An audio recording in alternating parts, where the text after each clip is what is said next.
se vocês quiserem. Então vamos lá, Nara, por favor. Então vamos serenar nosso coração, rogar a bênção do Senhor para esse momento, sobretudo para nossa irmã, que ela seja inspirada, assessorada pelos espíritos nobres para esse trabalho tão importante. Agradecemos, Pai, pela infinita bondade que recebemos a cada momento. E pedimos nesse momento também que cada lar, cada coração que aqui se encontre se encha de muita paz, de harmonia, e cada lar se transforme num templo de luz, a irradiar bênçãos, amizade, paz, alegria em todos os corações. Obrigada, Jesus. Obrigada, Pai. Seja conosco sempre e abençoa-nos esta reunião. Que assim seja.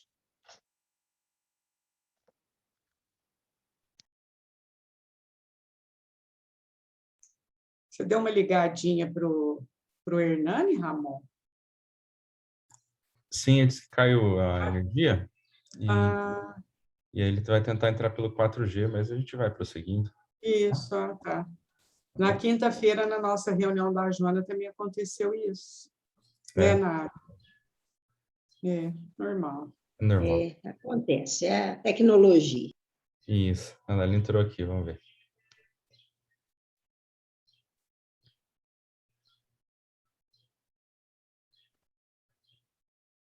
Boa tarde, Jô. Tudo bem?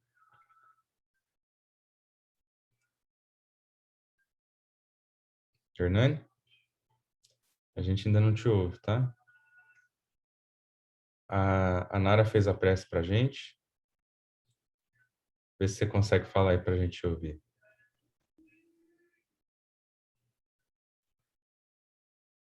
Caiu de novo. Ou não?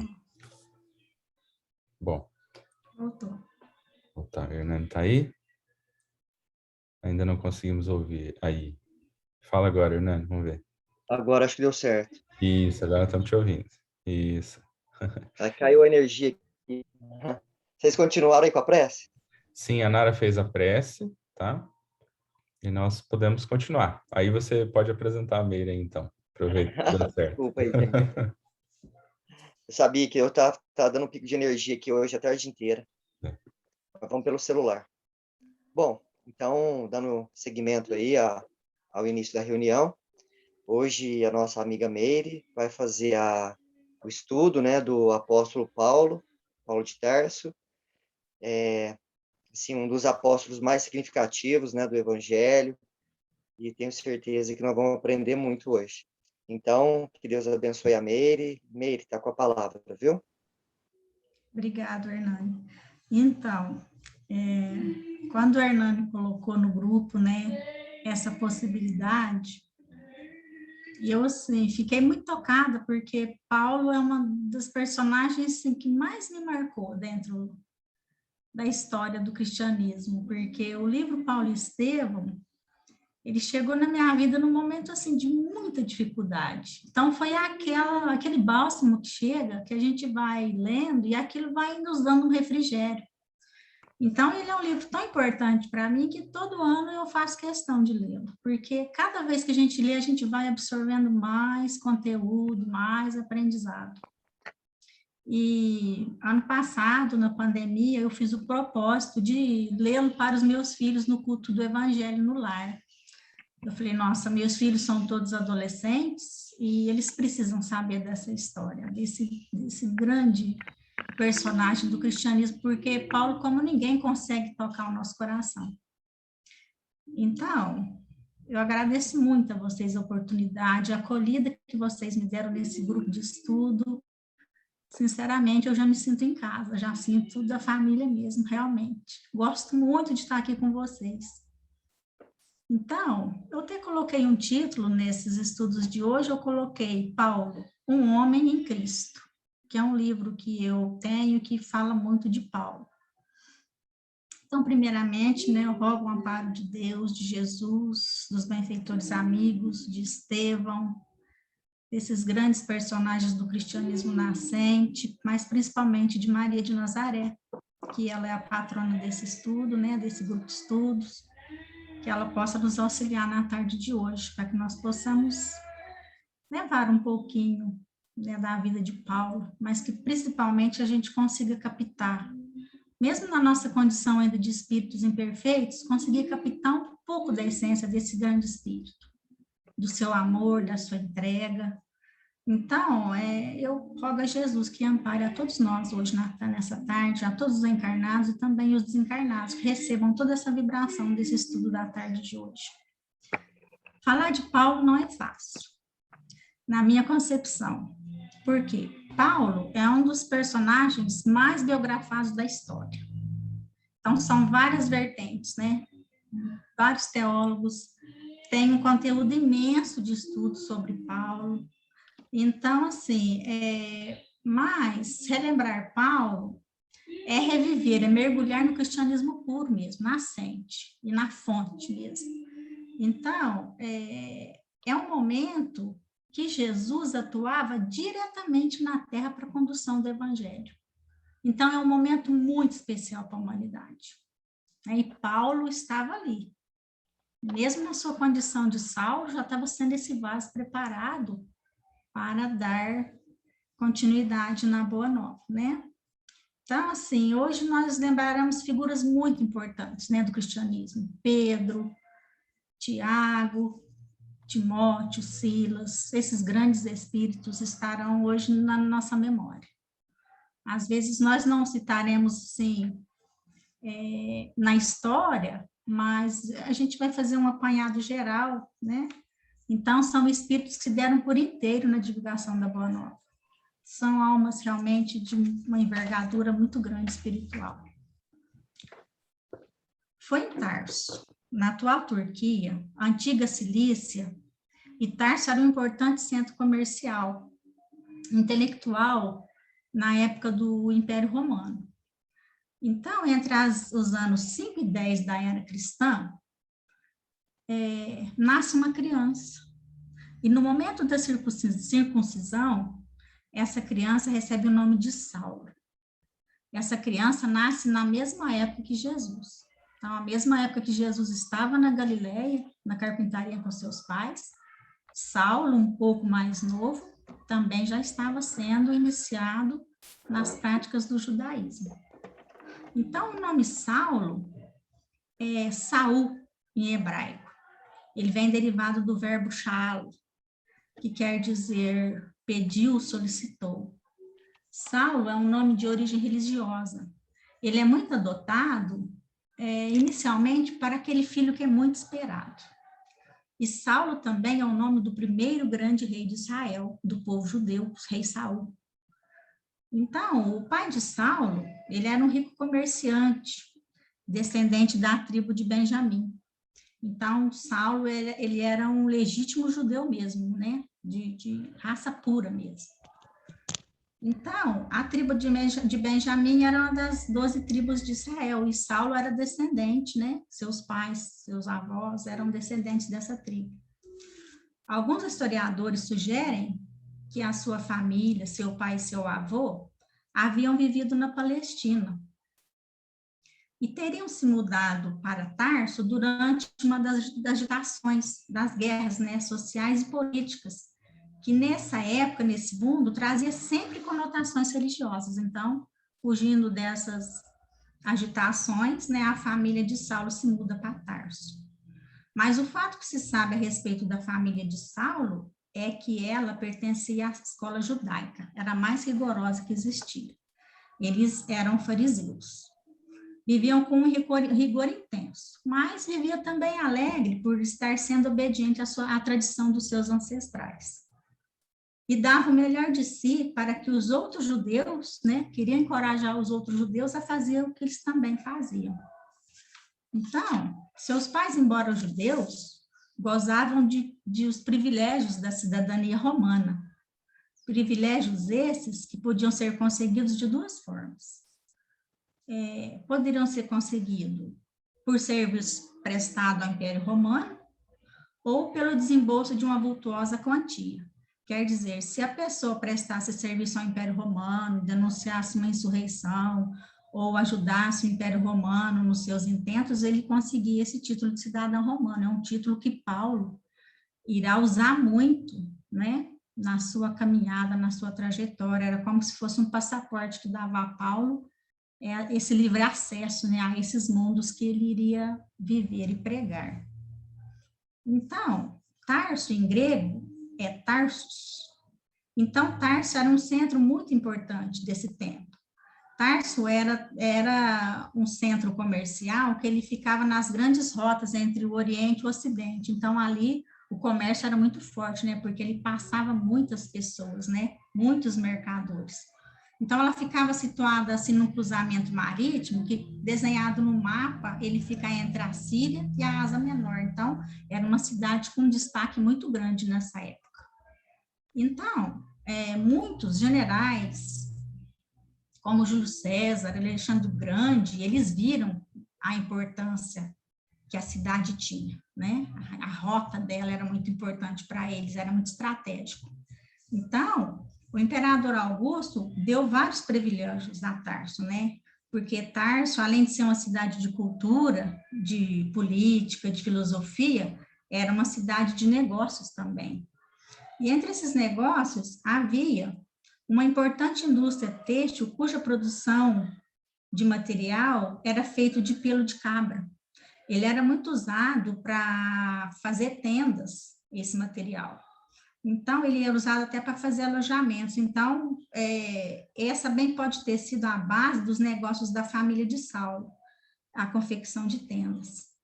Então, Tarso também compartilhava da cultura deixada pelo imperador Alexandre o Grande, pelo Império de Alexandre o Grande. E essa cultura fluía de várias maneiras ali por toda a cidade. Então, nesta época, havia uma rivalidade muito grande entre Tarso e Atenas, disputando quem era o centro da filosofia. Por quê? Tarso tinha uma escola extremamente renomada de filosofia. Então, ela e Atenas ficavam disputando quem que tinha os melhores filósofos. Por quê? Metade dos filósofos que estavam em Atenas haviam ido para Tarso 100 anos antes.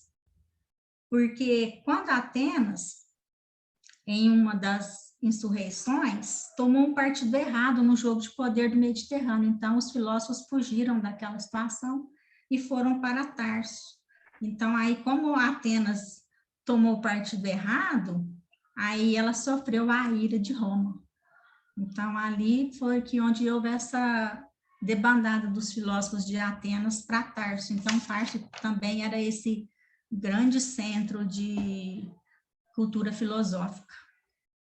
Mas, assim, o Império Romano, que tomava conta de tudo ali, né, que dominava, eles, embora sendo cruéis, vivendo aquela dominação, serem tão cruéis com aquele povo, eles eram também pragmáticos, eram objetivos. Então, quando eles estavam ali no poder, no comando de tudo, estavam satisfeitos, né? Quando tinha alguma desavença, eles eram bastante ávidos em manter acordos. E um desses acordos, um acordo particular que foi firmado com os judeus, moradores de Tarso, nessa época que Saulo ainda era jovem, que em regiões da Espanha à Síria, eles tinham que adorar a deusa Roma e Quírio César, o senhor César. Por quê? César Augusto declarara que seu falecido pai adotivo, Júlio César, era agora divino. Então, dessa forma, ele achava convenientemente, ele adquiriu esse título para ele também, que era filho do divino, e queria que todas as pessoas dali, isso espalhou de uma maneira diferente naquelas regiões, né? Alguns aderiram, outros não, mas os judeus, como eles eram rigoristas na sua crença do Deus único, eles jamais iam aceitar um acordo desse. Eles queriam adorar somente o Deus único. Aí eles resolvem, né, para aplacar essa dificuldade, alguns sacerdotes lá de Tarso pensou, o que a gente faz, né? Porque nós não vamos adorar o imperador, Nós vamos adorar o nosso Deus único e verdadeiro, que é o Deus de Israel. Aí, eles pensaram, né, os romanos, vamos forçar eles a se converter, como já tinha acontecido antes, não tinha tido sucesso com aquela situação, mas foi assim que alguns líderes judaicos propuseram a Roma, que em vez deles orarem para César, eles orariam ao seu Deus em favor de Roma e do seu imperador.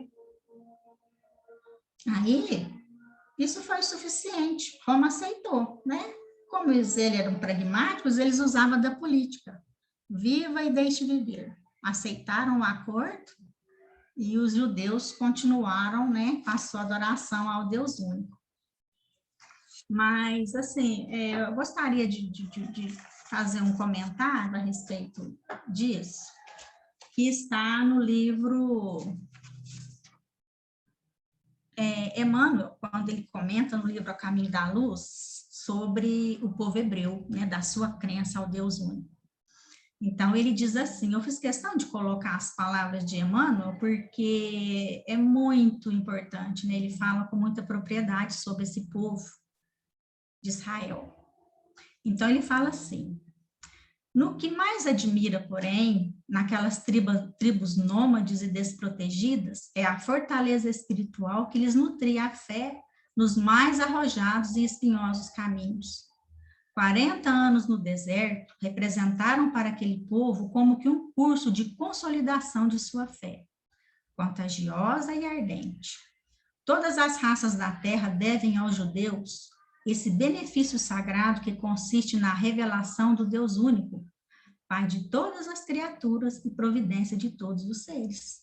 Então, quer dizer, por mais dificuldades que a nação de Israel tem, a sua querendo ser a supremacia, achando que é o povo escolhido, mas todos nós do planeta Terra devemos a essas almas que vagaram 40 anos no deserto e trouxe para todos nós a revelação do Deus único. Então, a eles nós devemos isso, Emmanuel nos fala, né, no livro A Caminho da Luz.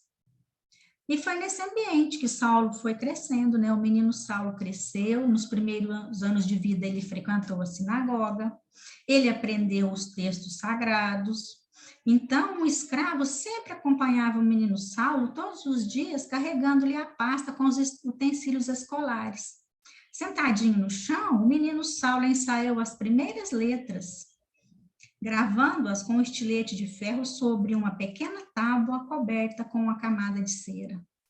Como a tradição judaica prescrevia, Saulo aprendeu a tecer panos de barraca, usando tecidos ásperos e duráveis, entremeados com pelos de cabra. A educação judaica era prevalecente e primordial. Assim, o jovem Saulo crescia inteligente e inquieto. Tinha os olhos e os ouvidos abertos para o mundo que rodeava, recebendo dele os poderosos estímulos e as influências que a sua família abastada podia lhe oferecer. Então, numa situação, à época, eram poucos filhos, né, que poderiam estudar, participar de uma escola judaica, e pela posição de destaque, pela condição dos pais de Saulo, ele proporcionou, né, conseguiu transitar, né, por várias culturas. No ambiente doméstico, Saulo expressava-se em aramaico, a língua corrente da Palestina. Por volta dos 13 anos, ele foi enviado à grande escola judaica em Jerusalém. Tornou-se um aluno do célebre Gamaliel, o rabino mais respeitado pela nação judaica de todos os tempos, com quem ele aprendeu os estudos mais avançados da lei. Ali também, Saulo iria aprender o hebraico, né, o da liturgia. Passou muitos anos em um elaborado estudo sobre as escrituras e sobre as questões religiosas, que lhes diziam respeito, e outras práticas que os rabinos se ocupavam. Então, Gamaliel, esse célebre mestre de Saulo, ele era neto de Léo, e Léo, até hoje também, dentro da tradição judaica, é um dos homens mais respeitados e apreciados dentro do judaísmo. Então, Saulo teve uma base religiosa muito forte, né? Assim, Saulo ia sendo preparado para assumir um cargo na maior tribunal da nação hebraica. Apaixonado que era pela lei de Moisés, Saulo desejava submeter a tradição grega e romana à tradição judaica, na crença do Deus único, mantendo assim as suas raízes, sendo um ardoroso e defensor de Moisés. Então, o tribunal judaico, né, o Sinédrio, ele possui a sua organização interna. E dentro dessa organização existia uma classe orientadora do Sinédrio. Essa classe era a classe dos juízes, dos senadores. Então, esses membros compunham um conselho superior. Ele era composto por 71 membros, nos quais Saulo era um membro efetivo. Então, assim, na sua formação, Saulo torna-se um juiz do Sinédrio. Então,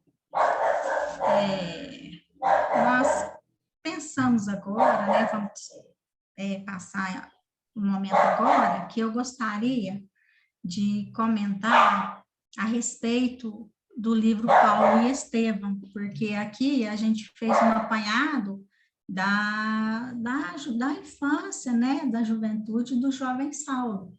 Então, o Emmanuel, no livro Paulo e Estevão, em apenas um parágrafo, ele consegue descrever como era o jovem Saulo.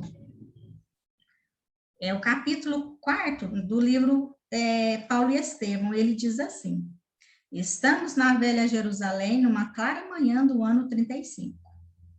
O jovem Saulo apresentava-se toda a vivacidade de um homem solteiro, bordejando os seus 30 anos, na fisionomia cheia de virilidade e máscula beleza.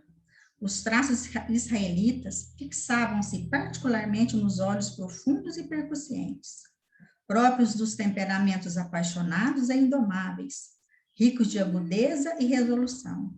Trajando a túnica do patriciado, falava de preferência o grego, e que se afeiçoara na cidade natal ao convívio de mestres bem-amados trabalhados pelas escolas de Atenas e Israel.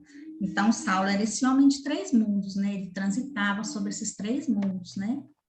Chegou na casa do amigo Sadoc, né? Numa biga com 2 cavalos brancos na época, trajando uma túnica romana e falando grego. Então, isso denota já, né, o que Saulo tinha se tornado, né? O doutor da lei que ele tinha se tornado.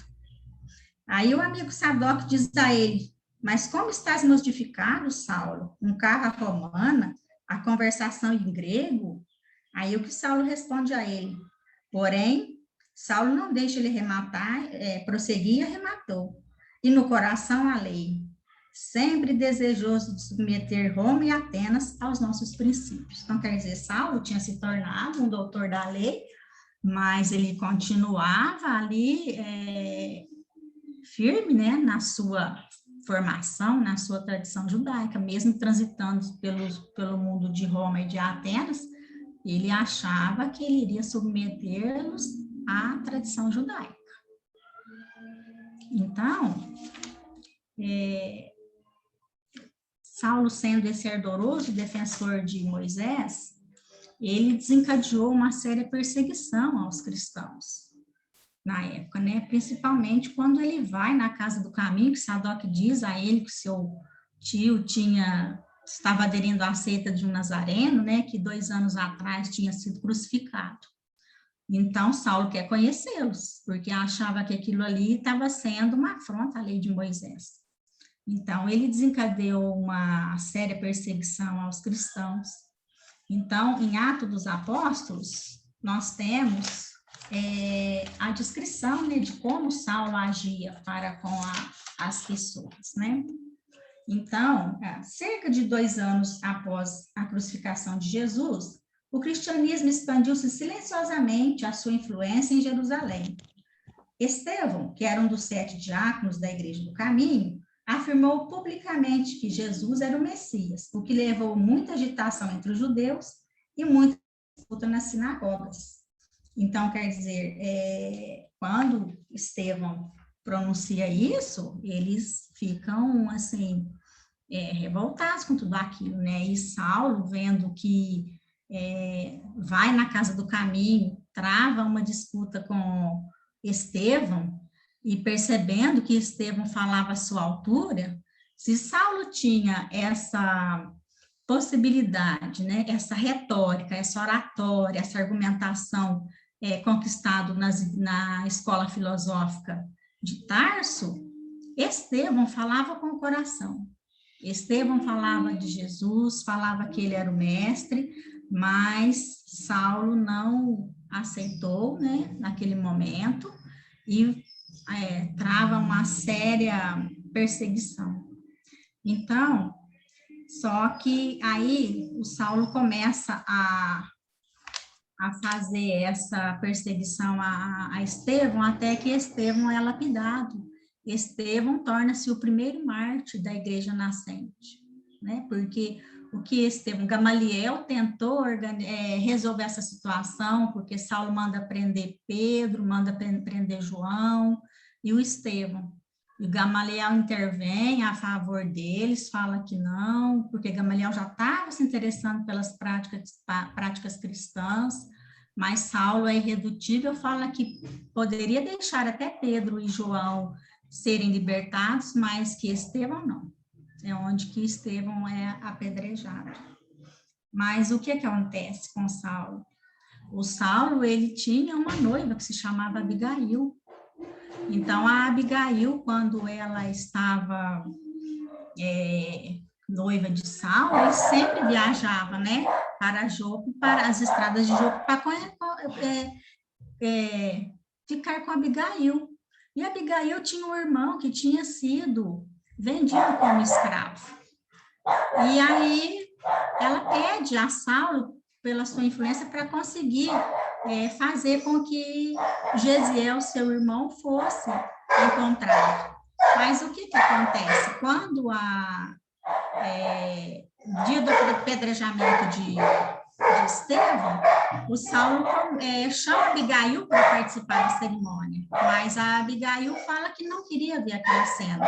Ele fala, mas somente no momento, então, de nós finalizarmos a cerimônia, você entrará, que eu apresentarei você a todas as pessoas como minha noiva. Mas aí, quando o Estevão, que estava lá agonizante, apedrejado, Abigail entra, e qual não é a sua surpresa que ela vê que é o irmão dela que está ali, né? Porque Gesiel havia trocado o seu nome para Estevão devido às perseguições, né? Pedro sugeriu a Estevão que trocasse o seu nome de Gesiel para Estevão. Então, ali Abigail, Estevão ainda diz, não se sinta, não se disponha com Saulo, por minha causa, Abigail, porque Saulo é um bom homem, se você o escolher é porque ele é um bom homem, porque se ele é um ardoroso defensor de Moisés, imagina quando ele conheceu Cristo. Então, mas aí o Saulo, muito envergonhado, ele não aceita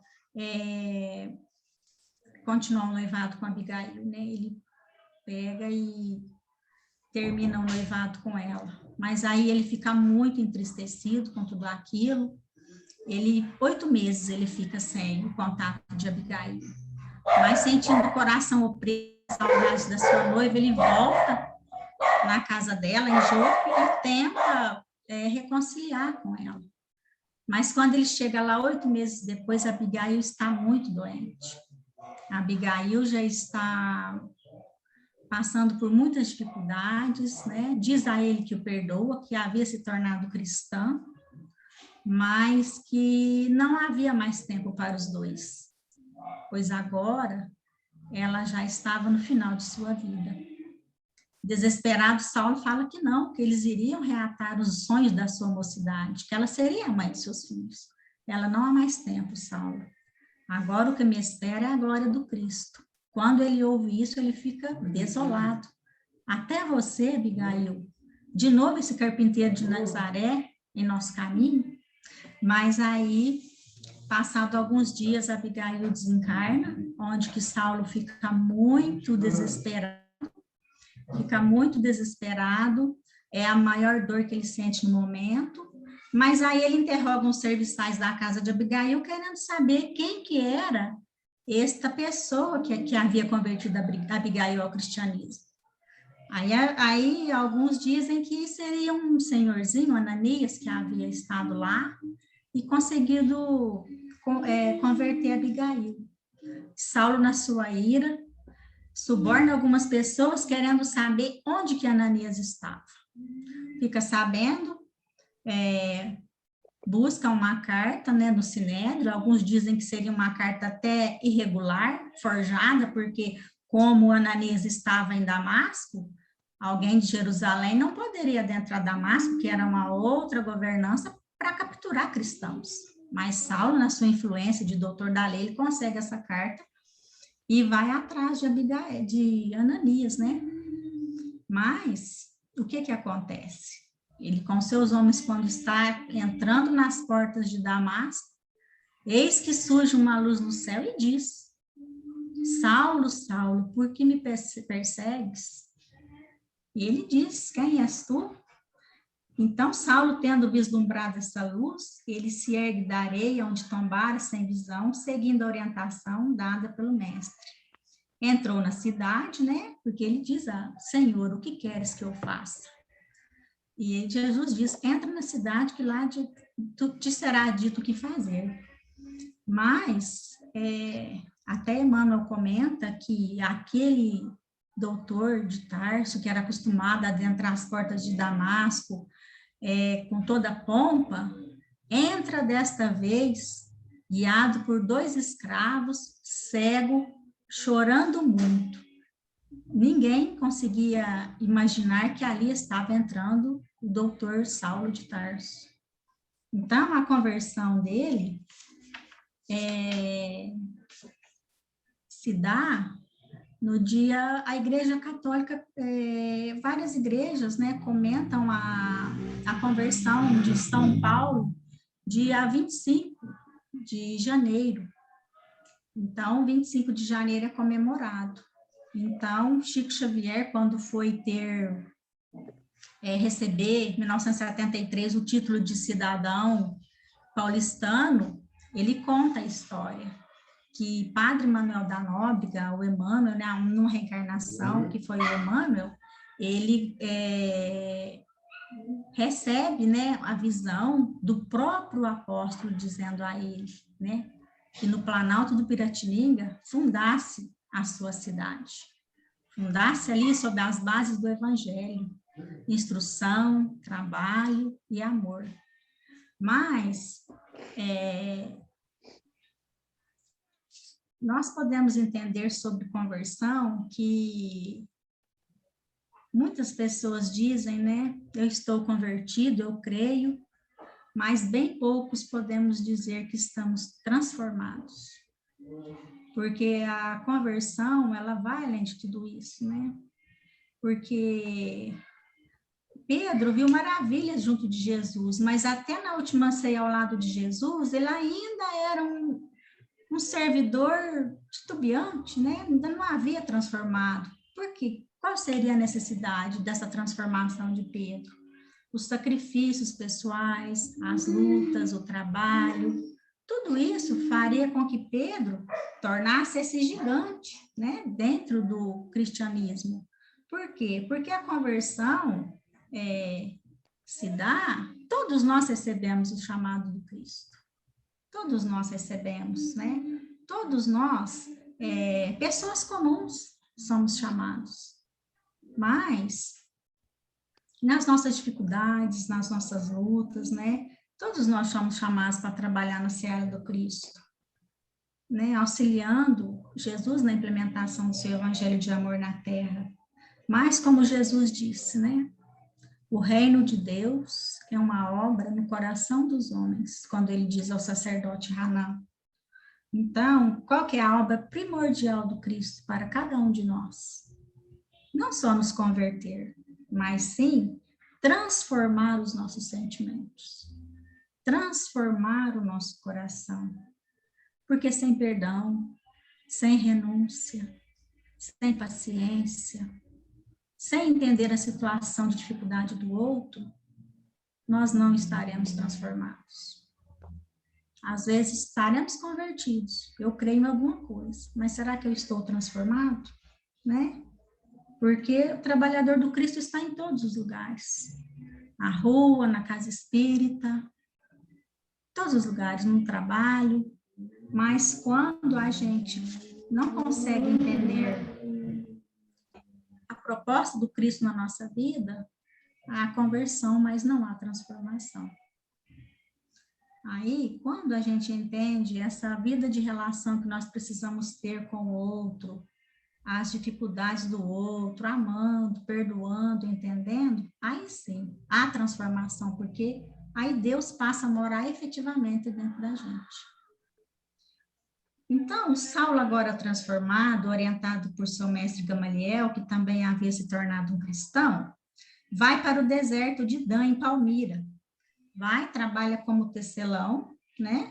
Porque Gamaliel diz a Paulo que ele precisava se fortalecer naquela condição de trabalhador do Cristo. Então, ele diz para Paulo, toda planta é frágil quando começa a crescer. Então, ele precisava se robustecer, ele precisava se consolidar realmente, né? Não poderia sair pregando, não estava preparado, né, para a missão. Então, no deserto, ele fica por 1000 dias, trabalhando com Áquila, Prisca, seus amigos, né? Então, ali ele toma conhecimento do que era o cristianismo, comenta com eles por que estava ali. Eles falam que é por causa de uma perseguição que foi desencadeada em Jerusalém, eles tiveram que ir para o deserto, contam a situação que houve com eles. Aí ele pergunta o que Simão Pedro falava do doutor de Tarso.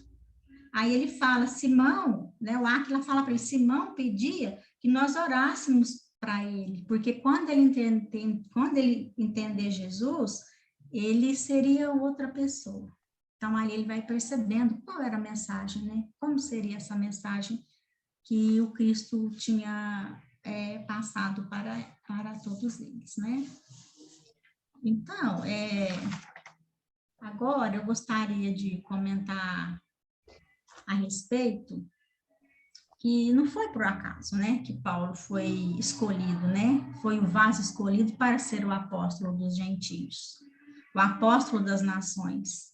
Então, Paulo tinha essa capacidade, né, de passar por várias culturas, ele conseguia pregar o evangelho do Oriente ao Ocidente, na Europa, indo para diversos lugares.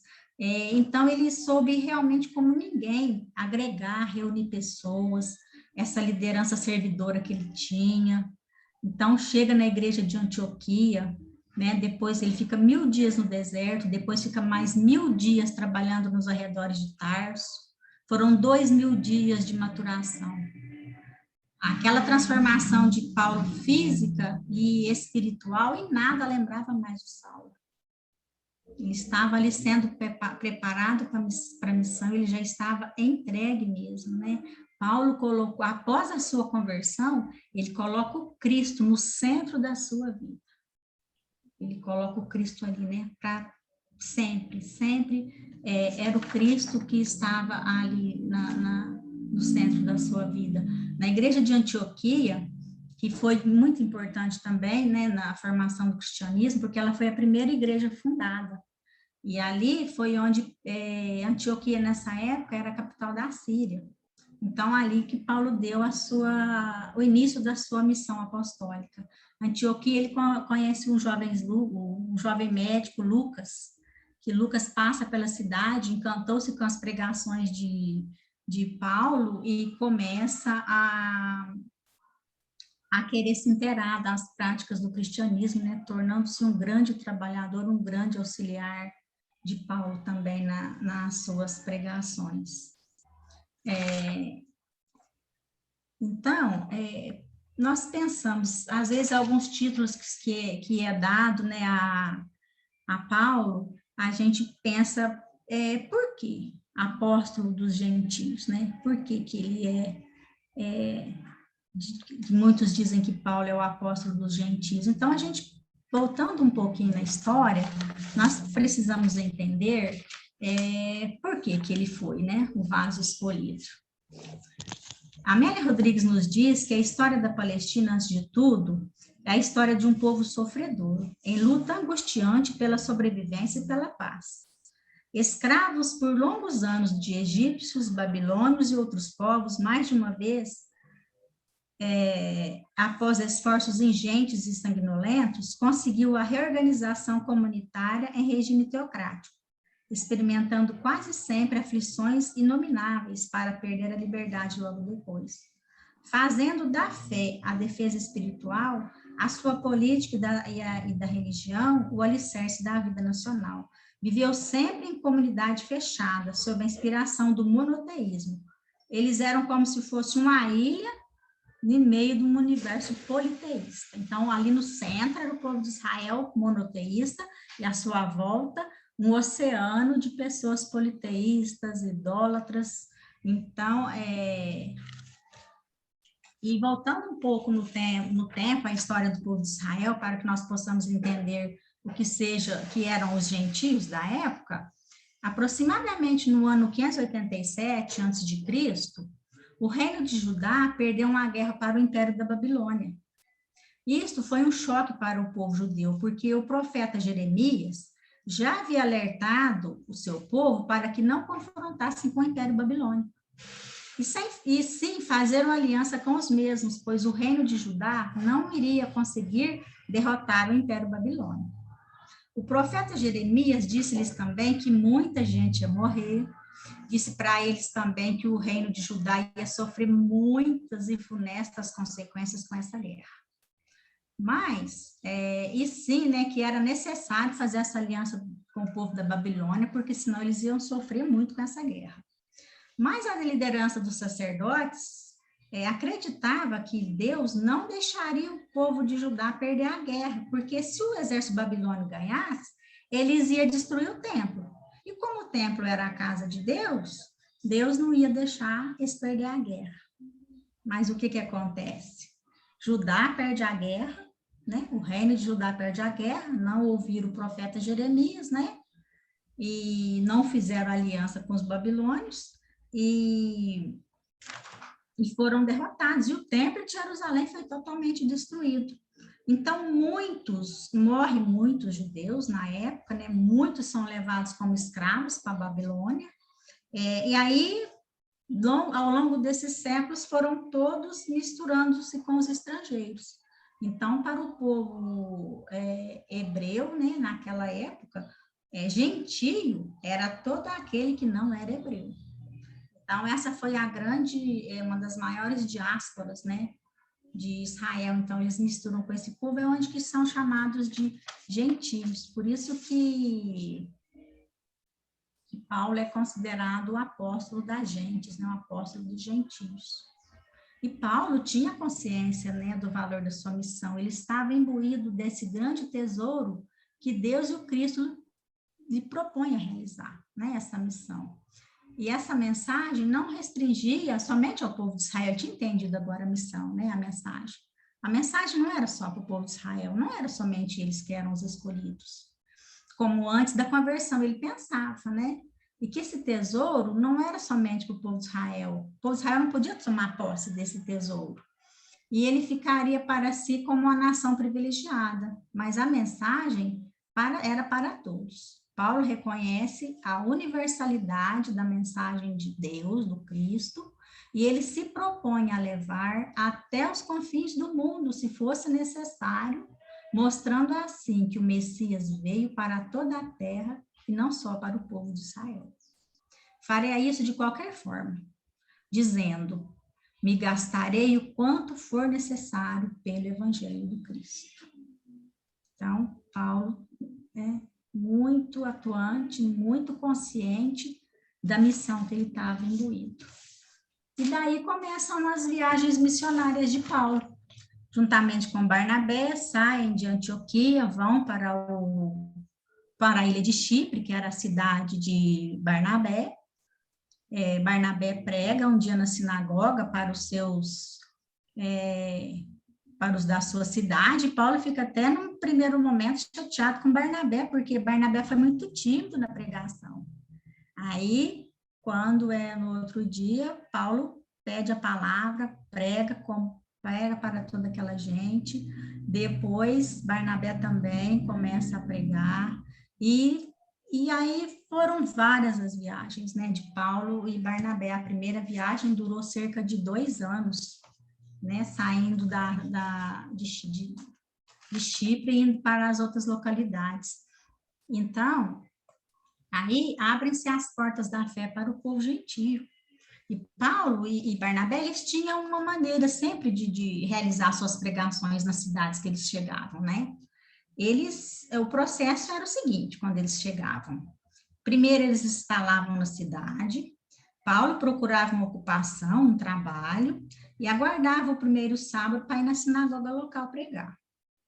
Na sinagoga, como de costume, a palavra era facultada ao visitante que aparentemente tinha condições de falar, do que Paulo se valia, porque ele tinha uma retórica irrepreensível, né? Sobretudo por apresentar-se como escriba e doutor da lei, então ele se apresentava como tal, né? Eu tenho a condição de falar porque eu sou um escriba e um doutor da lei.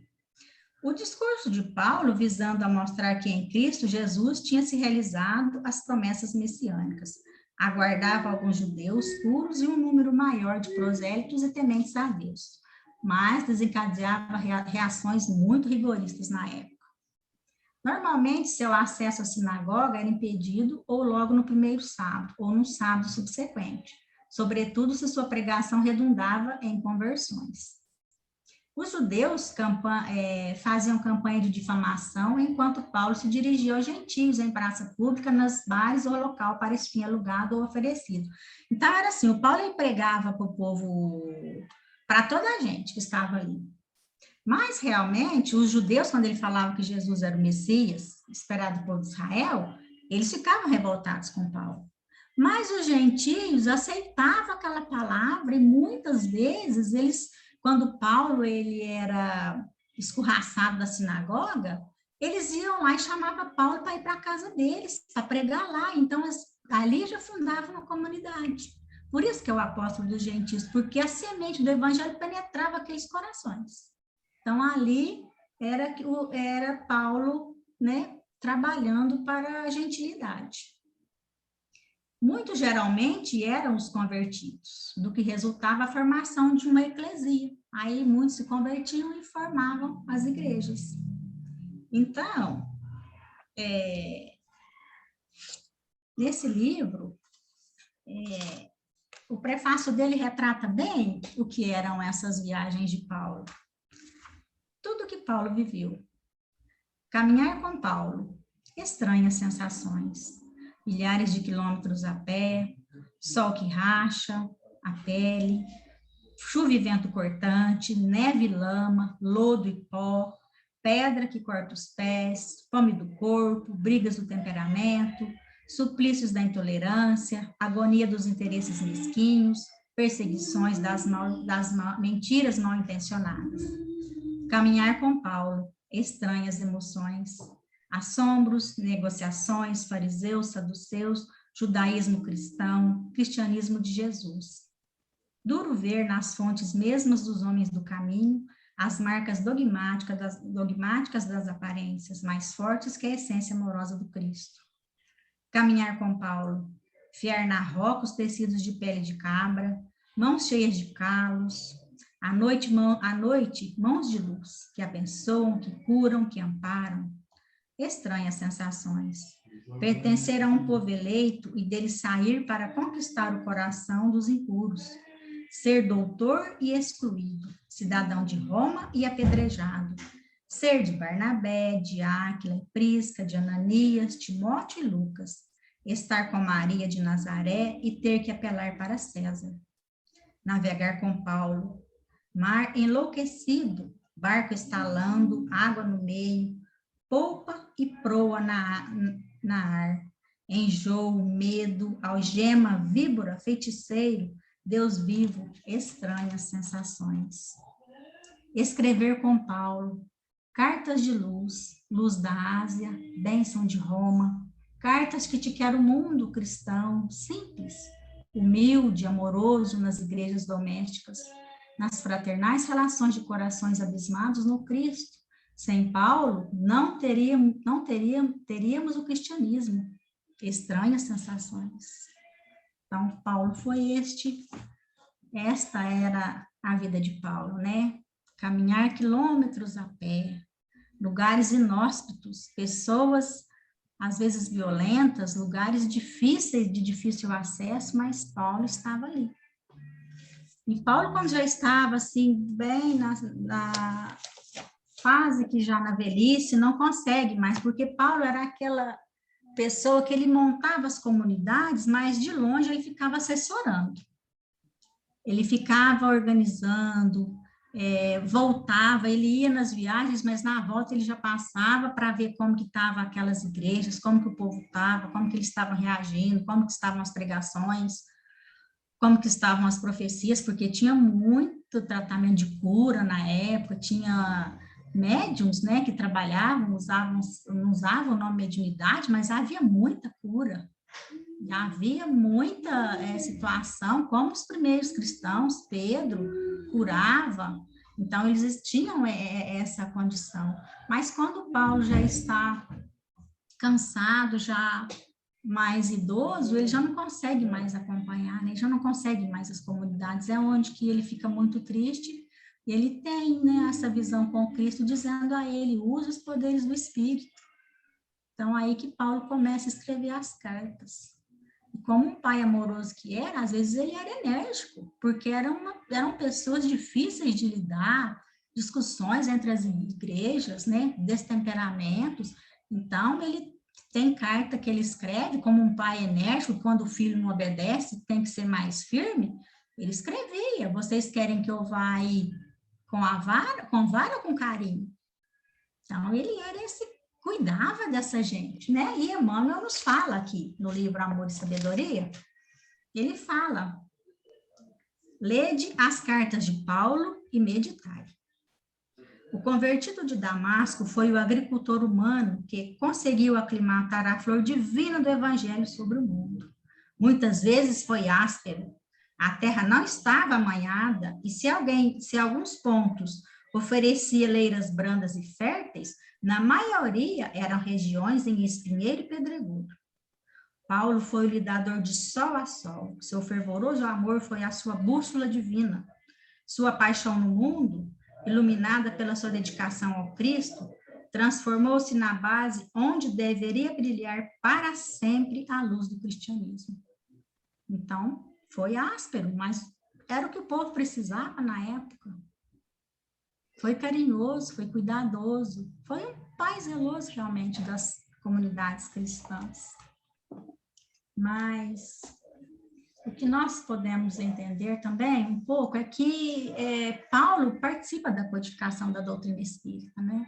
A pergunta 1009 do Livro dos Espíritos, onde falam das penas e gozos, são 3 respostas que tem, uma de Santo Agostinho, uma de Lamennais, e uma de Platão e uma de Paulo. Então, Paulo diz assim, gravitar para a unidade divina, tal é o destino da humanidade, para o alcançar, 3 coisas são necessárias, a justiça, o amor e a ciência. 3 coisas lhes são opostas e contrárias, a ignorância, o ódio e a injustiça. E é uma longa resposta que Paulo vem falar das esperanças e consolações, das penas e gozos futuros, ele vai esclarecer sobre as penas eternas, sobre o perdão, mas todo o seu trabalho da codificação, nós gostaríamos de encerrar. Tem bastante coisa que eu escrevi, mas a gente também, né, sabe que o tempo precisa ser respeitado. Eu gostaria de encerrar o estudo da tarde de hoje, a minha fala, falando algo que toca tanto o nosso coração, né, que Paulo está aqui no capítulo 15 do Evangelho segundo o Espiritismo. Fora da caridade não há salvação. Paulo também nos fala do perdão no Evangelho, Paulo nos fala da caridade, da necessidade da caridade. Mas o que nós precisamos trazer para a nossa vida é o que Paulo nos diz. Necessidade da caridade, segundo São Paulo. Ainda que eu falasse todas as línguas dos homens, e mesmo a língua dos anjos, se eu não tivesse caridade, eu não seria senão como um bronze sonante, e um símbolo retumbante. E quando eu tivesse todo o dom de profecia, penetrasse todos os mistérios, e tivesse uma perfeita ciência de todas as coisas, quando eu tivesse ainda toda a fé possível, até de transportar as montanhas, se eu não tivesse a caridade, se eu não tiver o amor, eu nada seria. E quando eu tivesse distribuído todos os meus bens para alimentar os pobres, e tivesse entregue meu corpo para ser queimado, se não houvesse caridade, tudo isso não me serviria de nada. A caridade é paciente, a caridade é doce e benfazeja. A caridade não é invejosa, não é temerária e precipitada, não se enche de orgulho, não é desdenhosa, não procura seus próprios interesses, não se melindra e não se irrita com nada, não suspeita mal, não se regozija com a injustiça, mas se regozija com a verdade. Tudo suporta, tudo crê, tudo espera, tudo sofre. Bom, isso é o que eu tinha a passar para vocês. Se o Ramon quiser colocar, eu acho que essa música vem encerrar tudo que Paulo representou e representa na história do cristianismo.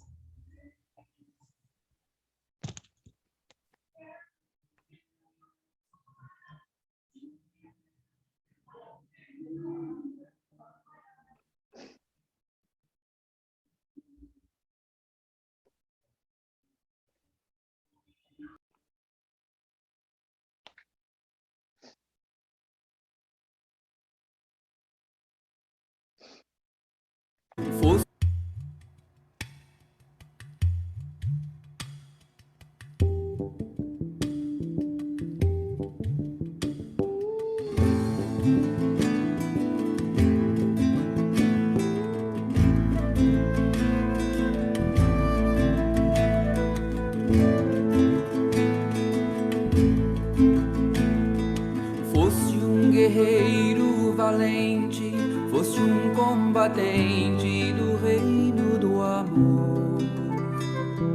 Foste um servo fiel, foste além dos deveres para com teu Senhor. Nunca buscaste no mundo o aplauso dos homens, a glória fugaz.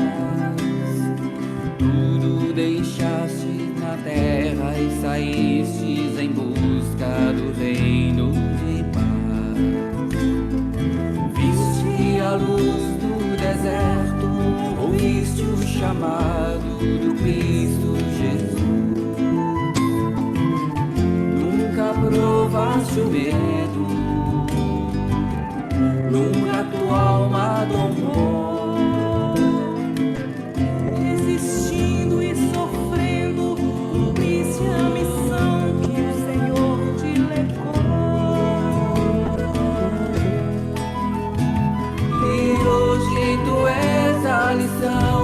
Para todo aquele que quer ser cristão, e no reino de Jesus tua vida é estrela, roteiro de luz. É necessário viver, combater bom combate que vai nos salvar. É necessário calar nossa voz para que o Cristo possa falar.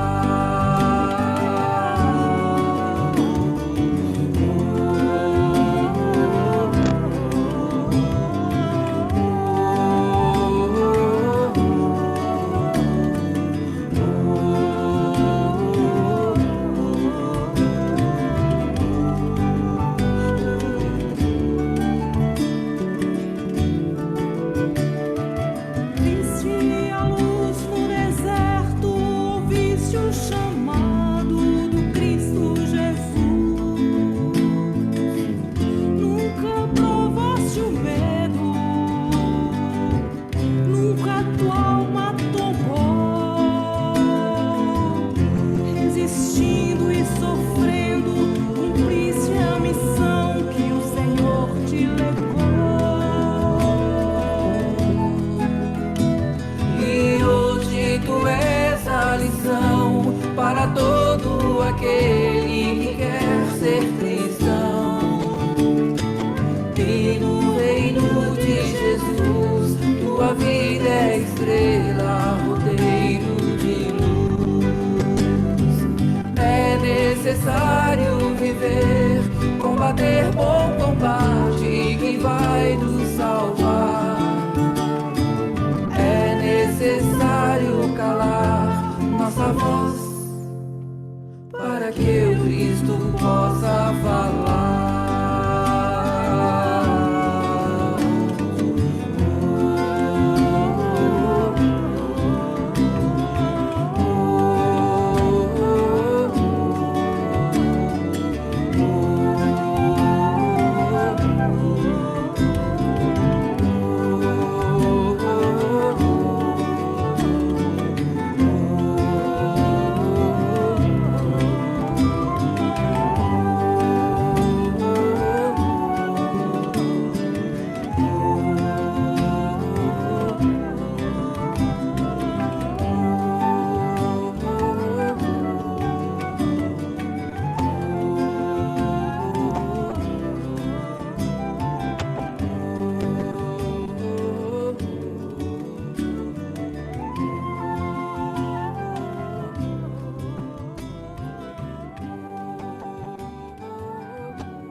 Muito lindo, né?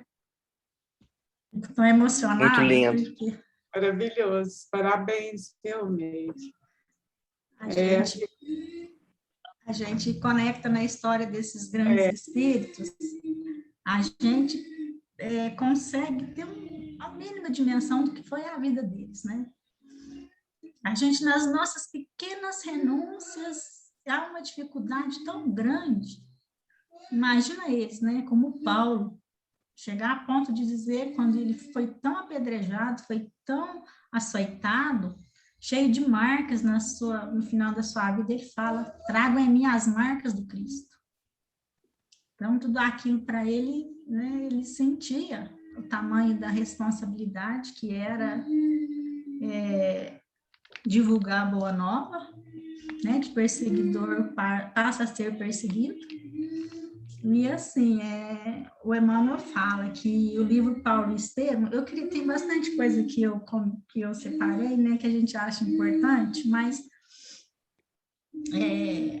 às vezes o tempo a gente tem que respeitar. Então, o Emmanuel fala aqui no livro, na introdução do livro Paulo e Estevão, que não são poucos os trabalhos que tem sobre Paulo. Muitos não falam a realidade que era Paulo. Então, que Paulo não precisa das nossas homenagens mesquinhas, ele usa esse termo. Vai ter acabando, 5 minutos. Mas que ele pensou com esse livro? Ele queria mostrar a grandeza, né? A transformação que Paulo teve. Quer ver, está aqui a introdução do livro Paulo e Estevão. Ele fala que sem Estevão nós não teríamos Paulo. Porque fala assim que essas almas estão entrelaçadas em misteriosa beleza. Olha o que ele fala, porque o Estevão foi, por mais de 30 anos, acompanhou Paulo, porque as cartas vinham das esferas superiores, né? O Cristo transmitia para Estevão, Estevão transmitia a Paulo e Paulo transmitia à comunidade.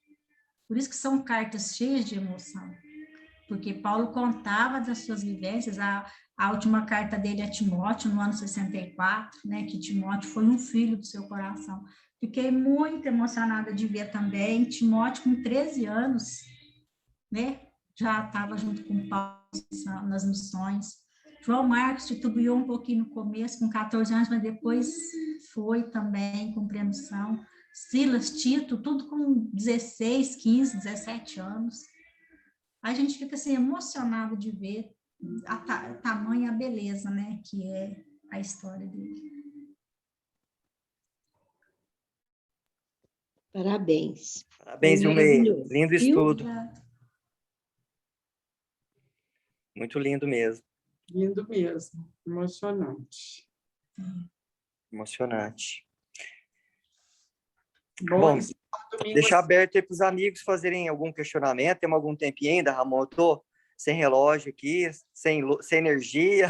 6h11. A gente Tô tem, meio por fora. não passei nada. E alguém te pressionando para pegar o Sei celular. tive que pegar o celular da minha filha e deixar aberto para vocês ouvirem aqui ainda, hein? É ruim. Não, tranquilo, temos 18 Mas minutos. fique à vontade aí, Ramon, Marleninha, Antônio, a Sônia, a Silvia, a Jo, para fazer as perguntas para a Meire, porque esse assunto é muito extenso e maravilhoso, né?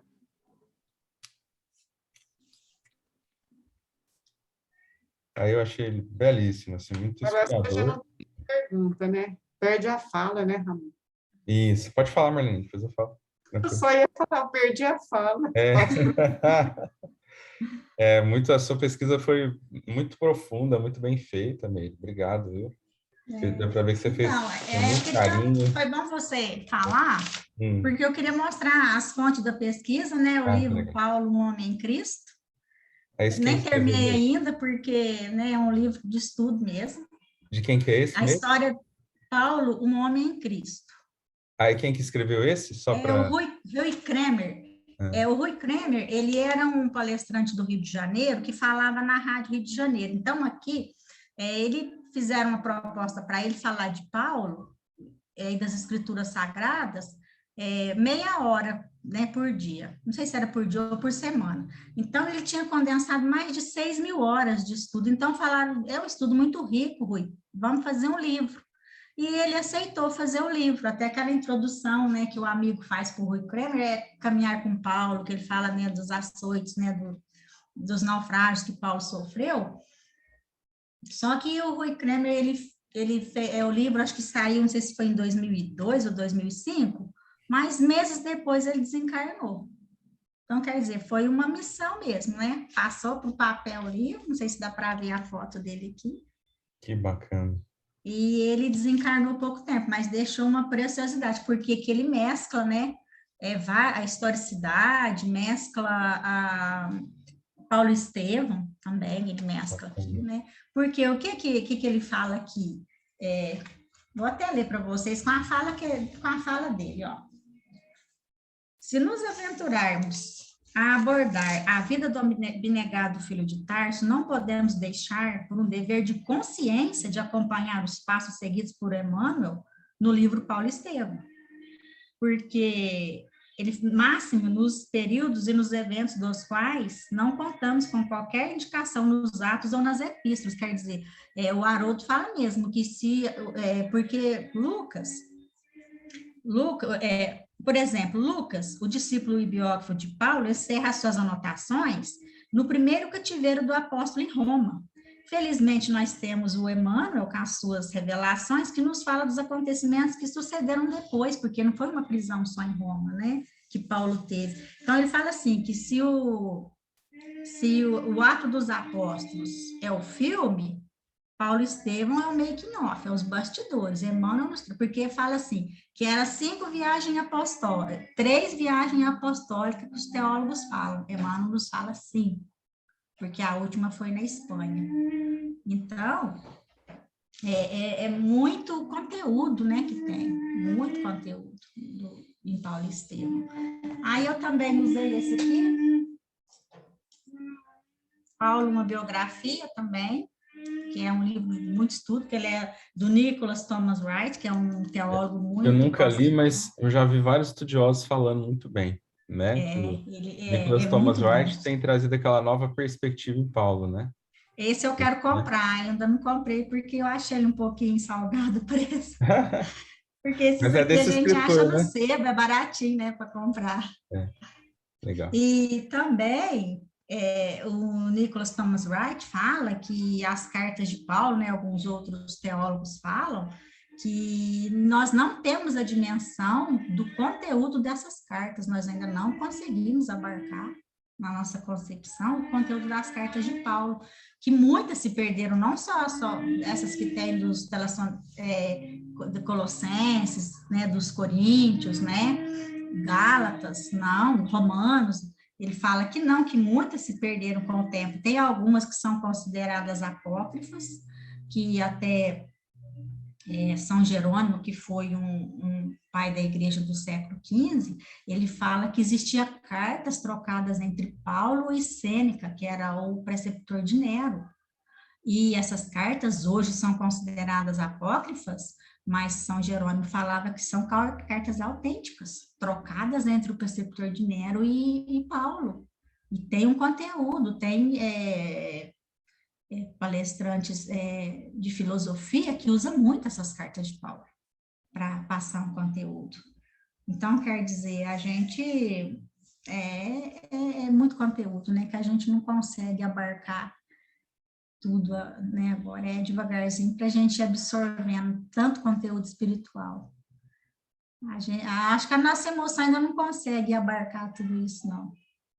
Porque O que me emocionou, Meire, assim, a hora que você falou, que eu não tinha pensado nisso, que ele nasceu no ano 5, né? Sim, Jesus crescia na Galileia como um carpinteiro. Jesus tinha 5 ou 10, né? Sei lá como é que ficou essas datas. Interessante que o Emmanuel fala isso, né? Que foi realmente nessas datas mesmo, né? Porque diferença de poucos anos, né? De Jesus para Paulo. Foram contemporâneos. Interessante que quando fala da cidadania romana dele, ele usava mesmo, né, esse título de cidadão romano, né, apelava para César, às vezes eles queriam prendê-lo, ele falava onde está o mandato, porque ele conhecia a lei, ele era um doutor da lei, então, quer dizer, ele sabia que ele tinha missão para continuar, ele não podia ser preso ali naquela hora, ele não podia parar o apostolado dele ali, então ele usava dessas prerrogativas, e como cidadão romano, era como se fosse um passaporte, porque as estradas todas ligavam a Roma, o domínio romano era muito grande. Então, eu saía dos portos, pegava a estrada e ia direto a Roma. Então, e porque as insurreições eram muitas, né, do povo contra Roma, então as estradas eram muito vigiadas. Então, Paulo, com esse título de cidadão romano, ele tinha livre acesso nessas vias e passava. É como se fosse um passaporte, né, para entrar num outro mundo. Então, ele usou tudo isso. Realmente era o vaso escolhido, né? Mas usou tudo isso com uma humildade, com uma entrega, né, que a gente não tem noção. Interessante também que quando ele, no ano 64, que já está perto, né, dele desencarnar, porque Nero tinha começado uma perseguição muito cruel com os cristãos em Roma. Aí ele apela, né, a Nero para libertar, porque quando ele chega da Espanha, Pedro, o Tiago já tinha sido morto, né, em Jerusalém, estava muito difícil a situação lá, Paulo já tinha ido para Roma com a família, aí Pedro já tinha ido para Roma com a família, aí ele apela a Nero, até a esposa dele, né, para libertar o Pedro e o João, o evangelista. Aí foi onde que ele consegue, aí eles falam assim, nós vamos libertá-los, mas Paulo ficou em prisão domiciliar. Mas aí é onde que Paulo escreve a última carta dele para Timóteo, né, que era o filho do coração que ele tinha. Aí ele fala para Timóteo, né, combati o bom combate, guardei a fé, né, o que me aguarda agora é a coroa da justiça, que ele fala. Então, por isso que é esse bom combate, né, foi a vida, foi a luta, foi a dificuldade, mas conseguiu transmitir a mensagem. E Nero manda, porque ele coloca fogo em Roma, mas acusa os cristãos disso. Aí, quando ele manda decapitar Paulo fora dos muros de Roma, no ano de 64, ele fala, façam isso às escondidas, porque senão esse aí vai se tornar um outro carpinteiro de Nazaré. Então, ele não queria que Paulo sofresse, ficasse tão evidente, por quê? Porque ele ia falar que ia se tornar um outro carpinteiro de Nazaré, por isso que eles vão decapitar Paulo escondido, né, fora dos muros de Roma. Meire,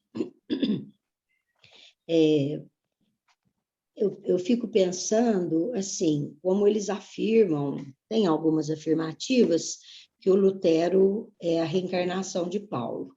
E aí, olha o trabalho do Martim Lutero.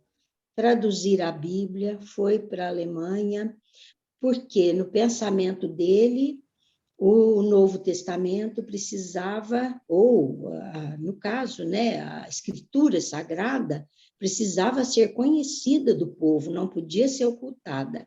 Então, eu vejo como uma continuação do mesmo propósito dele.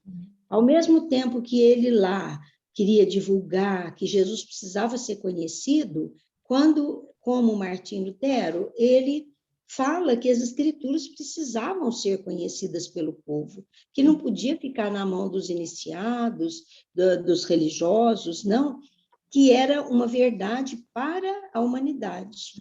E a gente vê bem essa semelhança, né, na situação. Só lembrando isso. Então, a minha irmã tinha me falado e eu ainda não tive a oportunidade de estudar sobre isso, porque eu fiz um estudo a respeito das religiões, num grupo da Casa Espírita que eu frequento, e eu fui falar um pouquinho das dificuldades que houve na Idade Média, né? Da divulgação também do cristianismo, porque ela estava muito deturpada.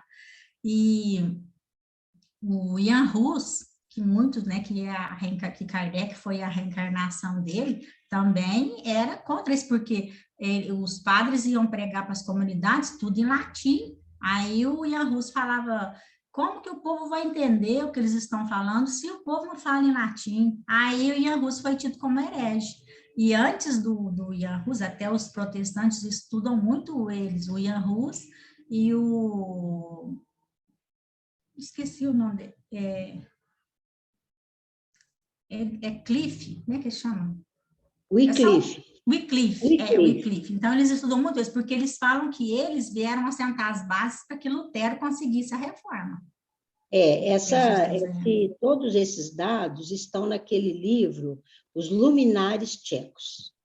Tem todo o trabalho do Jean Hus e toda a perseguição, aquela luta e tudo, inclusive com Roma, porque com os papas de Roma, que eles eram terríveis. Foi queimado vivo, né? O Ian Hus, né? Queimado em praça pública. Chama Os Luminares Tchecos, o livro. Eu vou marcar aqui. Eu gosto muito dessas histórias do cristianismo, porque isso nos auxilia a ver até uma dimensão. Porque estudando Paulo, a gente vê como que o cristianismo puro é importante. Porque o espiritismo é a revivescência do cristianismo? Porque é tudo isso, sem dogmas, né? Sem preconceitos.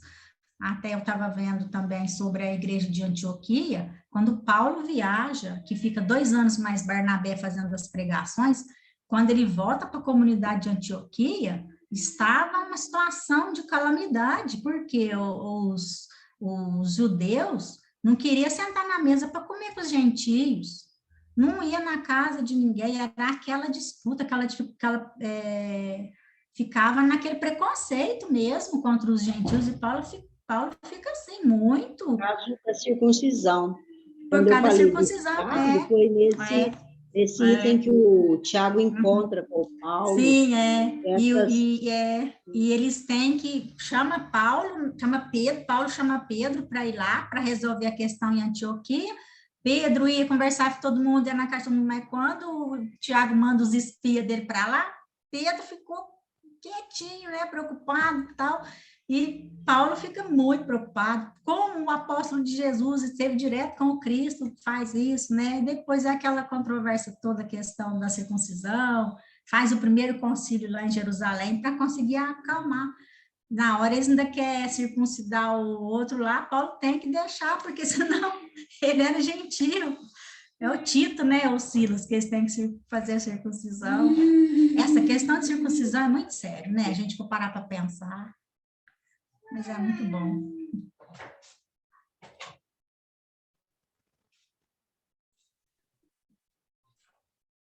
É isso aí. É pensar que os dois foram criança meio que ao mesmo tempo, né? Mas não se encontraram, né? Achei muito legal, isso me tocou bastante. Mas tá aí, Hernani? Tá ouvindo? Ramon, tudo bem? Estou ouvindo sim, mas eu vou pedir para você conduzir aí que eu estou nas escuras aqui, mas a Meire está de parabéns pelo estudo maravilhoso dela, a pesquisa, o sentimento que ela colocou no estudo dela, né, na apresentação. Meire, parabéns, viu? Foi muito, muito lindo mesmo. A gente faz de coração, com a emoção, né, de perceber o quanto que o Cristo opera maravilhas na nossa vida, né? Quando o Paulo fala de renúncia, toca tão fundo no meu coração, por quê?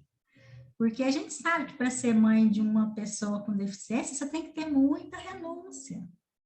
Você tem que ter muito amor no seu coração. Você tem que ter um amor que não cobra nada.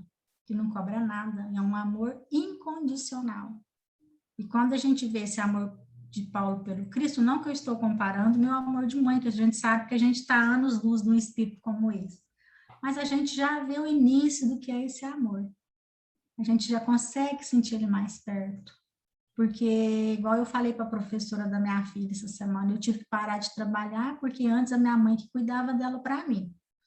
Minha mãe desencarnou em fevereiro, agora eu sou mãe solo, né, cuido dele sozinha. Eu precisei parar de trabalhar porque eu tenho que cuidar da Clarinha, igual eu falei, eu sou os olhos da Clara, eu sou as mãos da Clara, eu sou a vida, né, para cuidar, para prover, e é uma criança que não fala, ela enxerga, mas assim, não tem discernimento do que é certo e que é errado. Eu falei para a professora, eu não consigo ainda pensar em mandá-la para a escola, não sabe o que é um protocolo de higiene na Covid. Então, eu tenho que ser esses olhos dela, eu tenho que ser essa razão dela.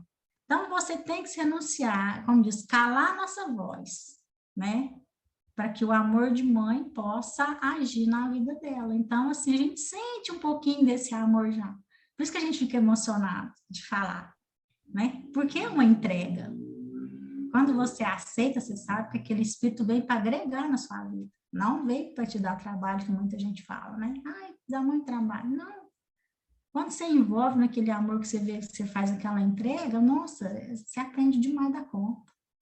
Eu falo que a Meire, que eu era 17 anos atrás, né, que ela tem 17 anos, não existe nem, né, assim, assim, ó, eu sinto que eu melhorei nessa questão, né, de aceitar a diferença, de não olhar com preconceito, de ter esse olhar mais abrangente de igualdade, né, isso trabalha o nosso sentimento, né, e é a forja da vida que vai fazendo isso com a gente, como foi com Paulo.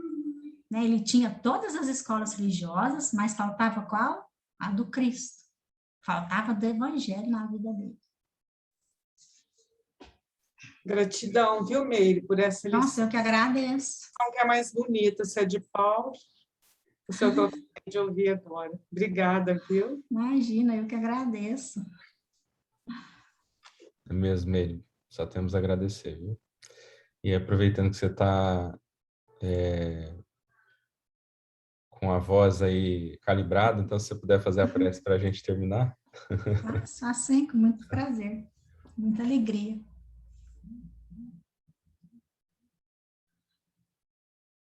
Senhor Jesus, amado Mestre, nosso amigo incondicional das nossas vidas, estamos com o coração agradecido por tanto aprendizado, pelo contato com essas almas tão grandiosas que vêm agregar sentimentos jamais imaginados por cada um de nós.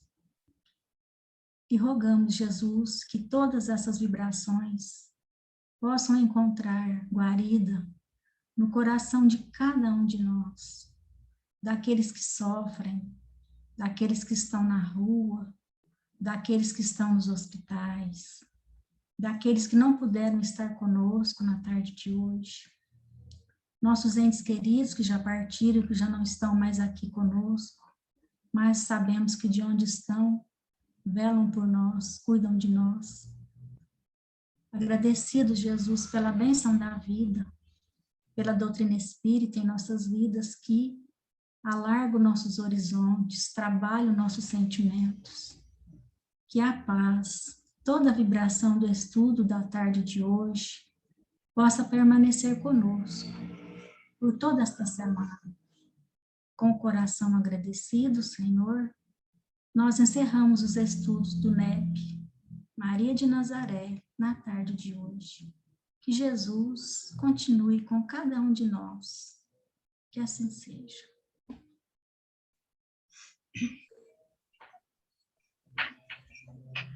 Que assim seja. Muito obrigado, viu, Meire? Tchau, Graças. pessoal. Fiquem com Deus. Bom descanso para todos. Beijo.